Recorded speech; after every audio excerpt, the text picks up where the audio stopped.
ये बयान दे रहे हैं, भारत के गरीबों के खिलाफ ये बयान दे रहे हैं, भारत के पिछड़ों के खिलाफ एक सामान्य घर के व्यक्ति आज कैसे देश की नहीं विश्व की आस्था स्थापित किया है, ये उनकी शक्ति। अभी अभी देश में इटली की प्रधानमंत्री जी आई थी, उन्होंने कहा कि वैश्विक समस्या के समाधान मोदी जी ही कर सकते हैं। यह स्टेटमेंट और एक भ्रष्ट नेता की स्टेटमेंट देश तुलना करती है। इसलिए हमें प्रजातंत्र में पूरा भरोसा है, देश के लोगों पे भरोसा है, देश के लोग आज मोदी जी के साथ हैं।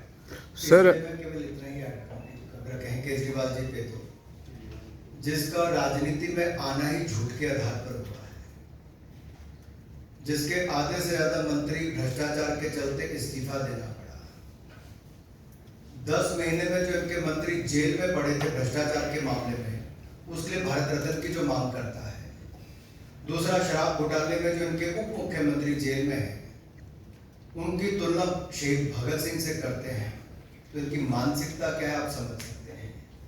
और माननीय अरविंद केजरीवाल जी, एक नहीं पंजाब में भी आपकी वही हालत थी, 2 महीने के अंदर आपके स्वास्थ्य मंत्री को इस्तीफा देना पड़ा। भ्रष्टाचार का नंबर 1 उदाहरण अरविंद केजरीवाल जी, झूठ बोलने के नंबर 1 उदाहरण अरविंद केजरीवाल जी। तो ऐसा से तो हमें कोई सर्टिफिकेट नहीं चाहिए, कम से कम प्रधानमंत्री नरेंद्र मोदी जी वो हैं जो 2001 से लेकर 2023 तक इन 22 वर्षों में एक एक पल देश के लिए जिए हैं, समर्पित रहे हैं, देश को आगे बढ़ाने का काम किया है, एक छुट्टी अपने तक लिए नहीं ली, देश के लिए जिए हैं। और तभी तो फ्रेजाइल 5 इकोनॉमी से फर्स्ट 5 इकोनॉमीज में लाकर भारत को खड़ा किया है। तभी तो उनके नेतृत्व को दुनिया ने 3 साल लगातार सबसे लोकप्रिय नेता के रूप में प्रधानमंत्री मोदी जी को 78% वोट के साथ चुना है। तो सर्टिफिकेट नहीं इनका चाहिए, सर्टिफिकेट भारत की जनता देती है। भारत की जनता ने राहुल गांधी जी को 2019 में नकार दिया था और 2014-2019 में मोदी जी को पहले से ज्यादा वोट दिलाकर, सीटें दिलाकर जिताया था। सर एक छोटा सवाल है कि ओबीसी और पिछड़ों की बात हो रही है, तो क्या ओबीसी देश भर के ओबीसी समुदाय में आप लोग जाओगे, उस जाति में जाओगे बताने के लिए कि कैसे राहुल गांधी ने ओबीसी समाज को अपमानित किया है? क्या बीजेपी को कैंपेन चलाएंगे ओबीसी समाज के बीच? देखिए, आज ओबीसी समाज आहत हुई है, ये स्वाभिमान की बात है, ये अस्मिता की बात है। न केवल ओबीसी समाज देश की सामान्य पृष्ठभूमि की लोगों की कैसे ये सामंतवादी इज्जत करते हैं, ये इसकी प्रमाण है। ये देश में कोई अभियान चलाने की आवश्यकता नहीं है, ये अपने आप में एक प्रसंग बनी है। 2019 की चुनाव इस बयान के बाद सबसे बड़ा जन अभियान था, ये आगे चलते रहेगा। राहुल ने ट्वीट है। ऐसा है, अभी कैबिनेट की बैठक है, दोनों माननीय मंत्री सर 2 सेकंड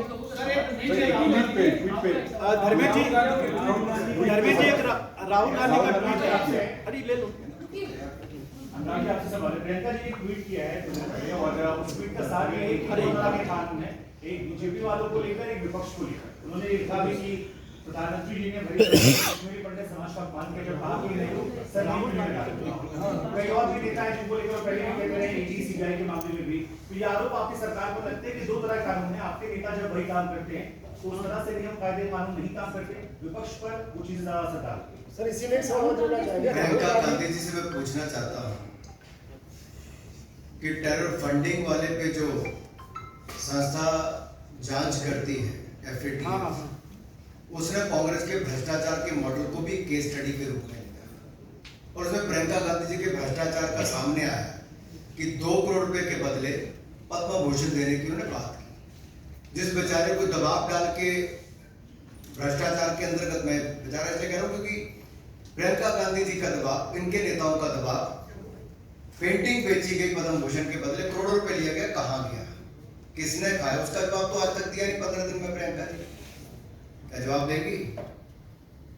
सर अभी राहुल गांधी ने ट्वीट किया है कि मैं भारत की आवाज हूँ, भारत की आवाज के लिए लड़ रहा हूँ, मैं हर कीमत चुकाने को तैयार हूँ। धर्मेंद्र राहुल गांधी उचित होता जाके कोर्ट में जवाब देते हैं।